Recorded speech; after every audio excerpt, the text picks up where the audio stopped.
कक्षा 9 विज्ञान। मैं आर एस प्रसाद सर आज आप लोगों को जैव विविधता एवं वर्गीकरण कराने जा रहा हूं, जिसके प्रश्न उत्तर सबमिट कर रहा हूं, आप लोगों को दे रहा हूं। चलिए इसमें देखते हैं क्या है। पहले ये सही विकल्प चुनें। सबसे पहला नंबर 1 है वर्गीकरण में गुण की पहचान जरूरी नहीं, वर्ग के सदस्यों में से अधिक समानता है, समूह के सदस्यों में समानता नहीं होती, कोई आधार नहीं है, ऐसा है। तो इसमें ध्यान रखना वर्ग के सदस्यों में अधिक से अधिक समानता होनी चाहिए, तभी जाके वर्गीकरण होता है। चलिए अगला देखते हैं। निम्न में से द्विबीजपत्री पौधा कौन सा है? तो इसमें सरसों का पौधा है। नंबर 3 है मछली एवं कबूतर के बीच एक जैसा मिलने वाला लक्षण नहीं है, तो वो है पंखों की उपस्थिति। रिक्त स्थान की पूर्ति करें तो समूहीकरण व समूह बनाने की प्रक्रिया में आधार चुनना आवश्यक है, ये बहुत जरूरी होता है। मोनेरा जगत में प्रोक्रियोटिक जीवों को शामिल किया जाता है, सही है। 5 जगत वर्गीकरण R.H. विटेकर ने दिया था, ये विद इन द ब्लैंक्स है, आप भर लेंगे आराम से। अगला है शैवाल का रंग मिलता है, हरा मिलता है, भूरा मिलता है, लाल मिलता है, या इनमें से कोई भी नहीं मिलता है।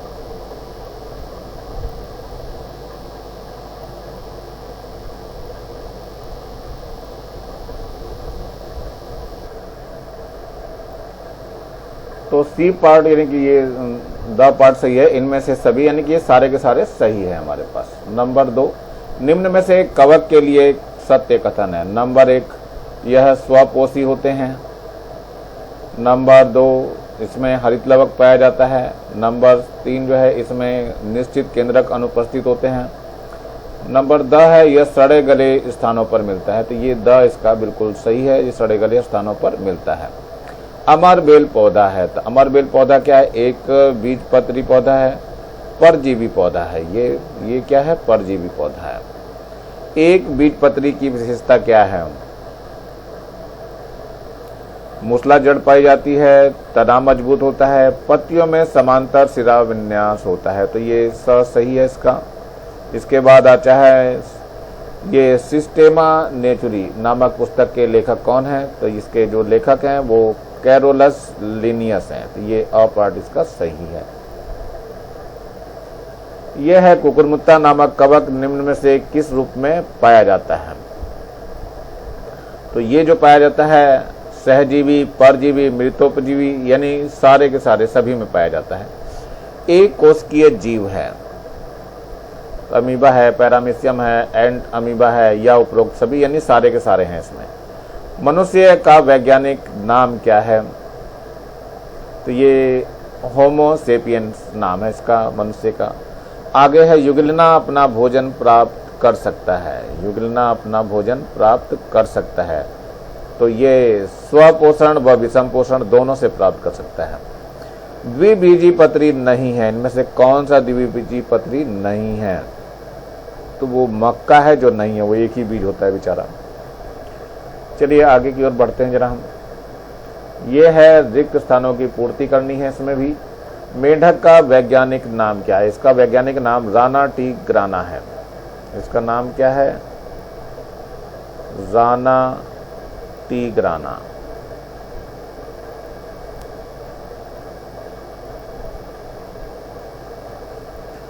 इसके बाद क्या है? फ्यूनेरिया मॉस में द्वारा जल व खनिज लवणों का अवशोषण किया जाता है, किसके द्वारा? राइजोइड्स। क्या नाम है इसका? राइजोइड्स।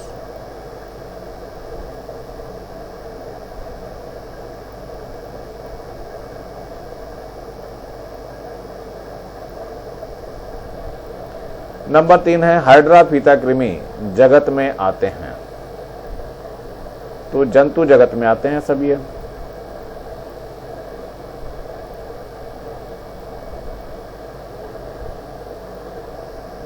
नंबर 4 है कवक का उपयोग रोटी, ब्रेड या बियर बनाने में किया जाता है, तो ये ईस्ट है, ईस्ट का उपयोग होता है हमेशा। नंबर 5 है हमारा कवक और शैवाल की सहजीविता से बना समुदाय है, वो है हमारा लाइकेन। लाइकेन। 6 तुम मुझे खून दो मैं तुम्हें आज़ादी दूंगा, ऐसा सहसर्गी संबंध होता है। नंबर 6, तंतुओं का जाल बनाने वाले को कहते हैं, इसे कवक कहते हैं, ध्यान रखना, कवक।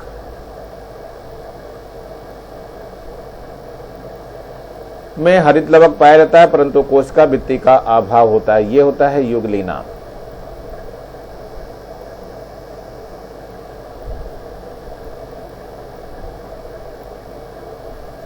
अगला है फर्न वर्ग का एक पौधा है, तो कौन से उसका है, टेरिडोफाइटा। टेरिडोफाइटा।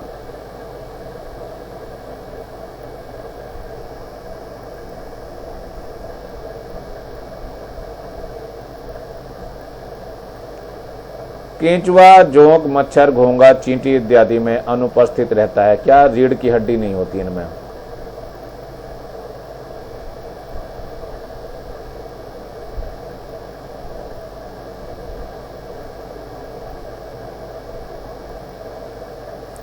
पक्षी स्तनधारी जीव है, कौन सा, चमगादड़।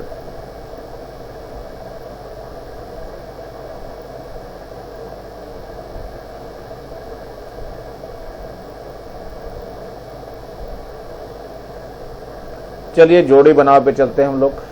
तो गौरैया का वैज्ञानिक नाम क्या है?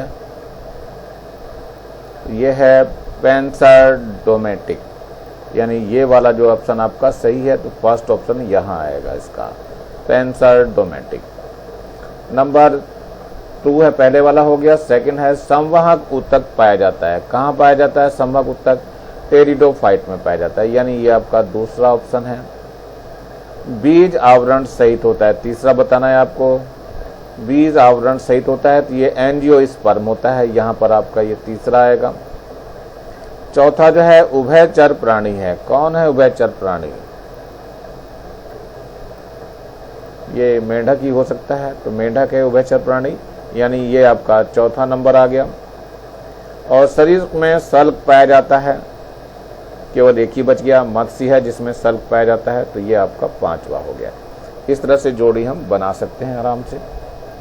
चलिए फंजाई जगत के कोई 2 विभेदक लक्षण लिखने हैं, तो फंजाई जगत के 2 विभेदक लक्षण जो निम्न है। नंबर 1, कवक जगत के जीव एक कोशिकीय एवं बहुकोशिकीय यूकैरियोटिक या वह विषम पोषी होते हैं। नंबर 2 क्या है? कवक की कोशिकाओं में हरित लवक यानी क्लोरोप्लास्ट नहीं पाया जाता है, जैसे म्यूकर, ईस्ट, एगेरिकस जैसे मशरूम होता है, राइजोपस, ब्रेड मोल्ड और एस्परजिलस, पेनिसिलियम, ये सब चीजें होती हैं इसमें। नेक्स्ट है उभयचर एवं सरीसृप में कोई 2 अंतर लिखना है, तो पहले इसमें उभयचर लिख लेते हैं, फिर यहाँ सरीसृप लिख लेते हैं। नंबर 1 क्या है? उभयचर में क्या होता है, इनकी त्वचा जो है वो नम एवं चिकनी होती है, जबकि सरीसृप में क्या होता है, इनकी त्वचा सूखी और खुरदुरी होती है।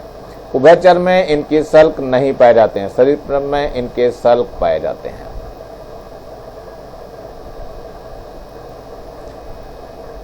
फंजाई की कोशिकाओं में कोशिका भित्ति पाई जाती है, फिर भी उन्हें प्लांटी जगत के अंतर्गत नहीं रखा जा सकता है, क्यों? कोई एक कारण देना है, तो ये बताना है, ये उत्तर है इसका। फंजाई की कोशिकाओं में कोशिका भित्ति पाई जाती है, लेकिन इसमें हरित लवक यानी क्लोरोप्लास्ट नहीं पाया जाता, जिसके कारण यह अपना भोजन स्वयं नहीं बना पाता है, इसलिए इस प्लांट जगत में नहीं रखा जा सकता।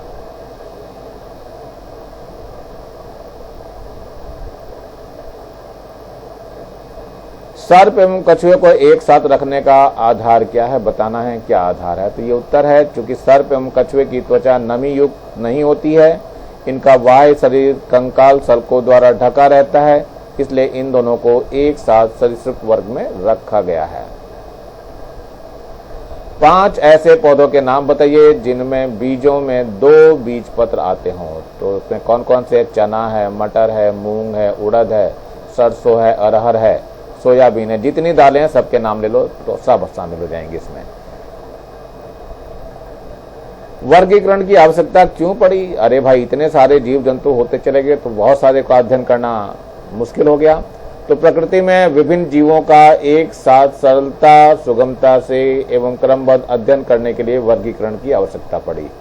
इसका अध्ययन करने में आसानी हो जाए, इसलिए वर्गीकरण जरूरी था।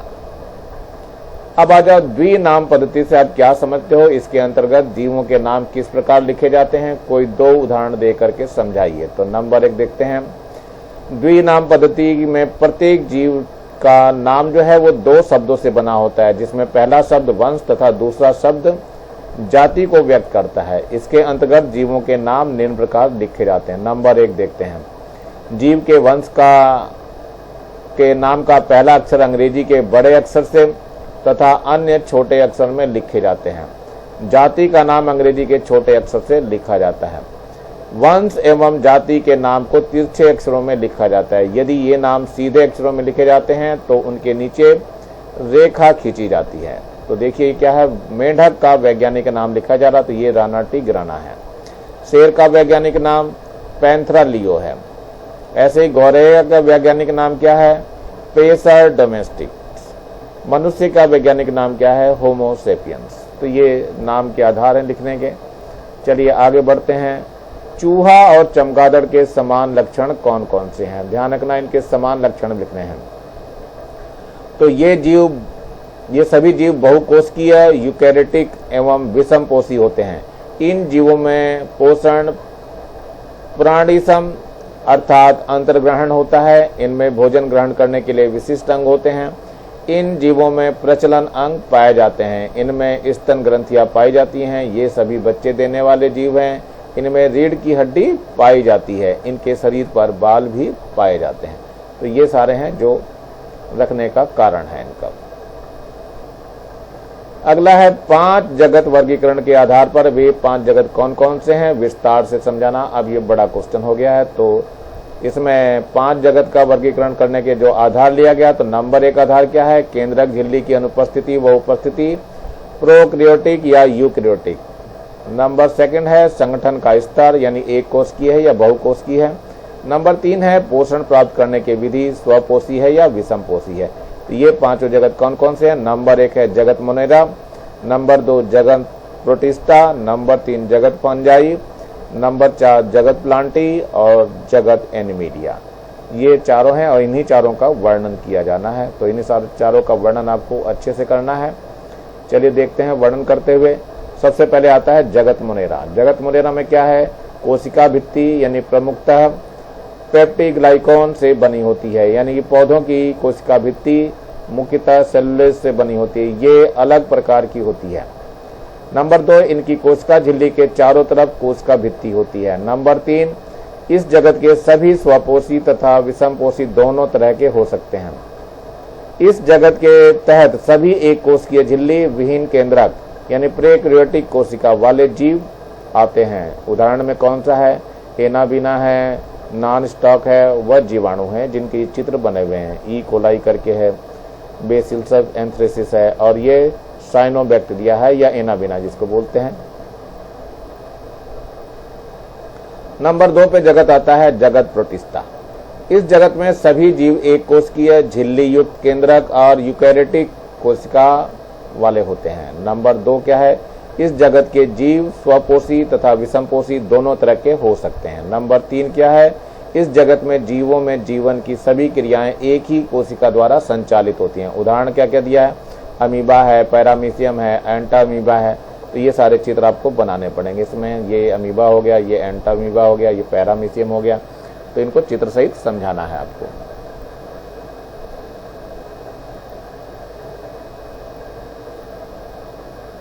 अगला आता है फंजाई कवक जगत।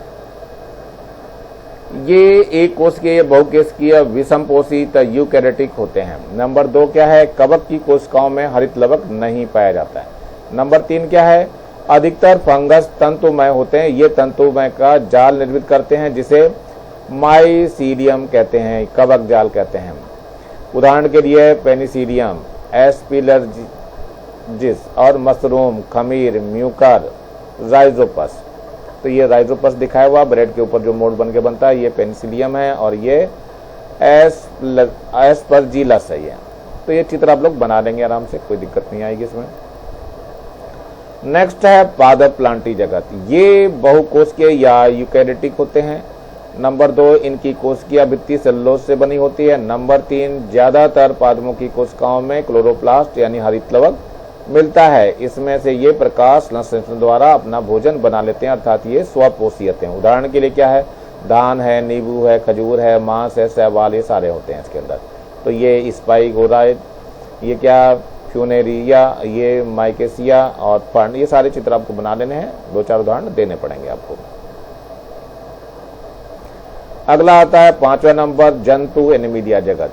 इसमें कोशिका भित्ति का अभाव होता है तथा जंतु कोशिका में हरित लवक नहीं मिलता है। नंबर 2, इस जगत के जीव विषमपोषी, यूकेरियोटिक तथा बहुकोशिकीय होते हैं। नंबर 3, इसमें प्राणी यानी पोषक प्राणिशन यानी अंतर्ग्रहण होता है, यानी ज्यादातर जंतुओं के प्रांचल अंग होते हैं। उदाहरण मछली हो गया, बिच्छू हो गया, घोंगा हो गया, केंचुआ हो गया, कृमि हो गया, हाइड्रा हो गया, मनुष्य भी इसी में ही आता है। तो ये सारे चित्र बना रखे हैं हमने, इसमें से कुछ चित्र आप लोग बना लेंगे। मेंढक हो गया, सांप हो गया, चमगादड़ हो गया, हाइड्रा हो गया, ये सारे इसी कैटेगरी में आते हैं। आगे देते हैं, ये लास्ट क्वेश्चन आता है, अगर हम आधार बदल करके वर्गीकरण करें। आधार बदल जाने पर वर्गीकरण का स्वरूप भी बदल जाता है। इस कथन से आप सहमत हैं या नहीं सहमत है, कारण सहित लिखना है। तो ये अपने शब्दों में लिखना होता है। वैसे तो आधार बदल जाने पर वर्गीकरण का स्वरूप भी बदल जाता है, इस कथन से हम सहमत है, क्योंकि वर्गीकरण का स्वरूप आधार पर ही निर्भर करता है। अलग अलग वैज्ञानिकों में जीवों में उनमें पाई जाने वाली समानताओं और विविधताओं के आधार पर ही वर्गीकृत किया है। वैज्ञानिक द्वारा दिए गए वर्गीकरण का आधार अरस्तु ने जीवों को उसके आवास के आधार पर वर्गीकृत किया था। जॉन रे ने पौधों के वर्गीकरण में उनके बाह्य लक्षणों के आधार पर माना था। कैरोलस ने पौधों के वर्गीकरण नर और मादा यानी अंगों के लैंगिक के आधार पर वर्गीकृत किया था। HR व्हिटेकर ने 5 जगत वर्गीकरण केंद्र झिल्ली और उसमें उपस्थित अनुपस्थित जीवों के संगठन स्तर, पोषण विधि आदि के आधार पर किया था। इसका मतलब क्या हुआ, उपरोक्त उदाहरणों से स्पष्ट होता है कि आधार बदल जाने पर वर्गीकरण का स्वरूप भी बदल जाता है। इसी के साथ आपका लेसन समाप्त होता है। नीचे लाल रंग का ये बटन दिखाई दे रहा है, इसको दबा के सब्सक्राइब कर लेंगे और ज्यादा से ज्यादा बच्चों को शेयर करेंगे, जिससे ज्यादा बच्चों का फायदा हो सके। और मेरी वीडियो को लाइक करेंगे और कमेंट्स भी करेंगे। बेल आइकन को दबा लेंगे, जिससे मैं नया वीडियो डालूं तो आप लोगों को मिल जाए और आप आसानी से समय पर अपना काम कर सकें। Thank you, have a nice day. इसी के साथ मैं RS प्रसाद सर आज का वीडियो यहीं समाप्त करता हूं।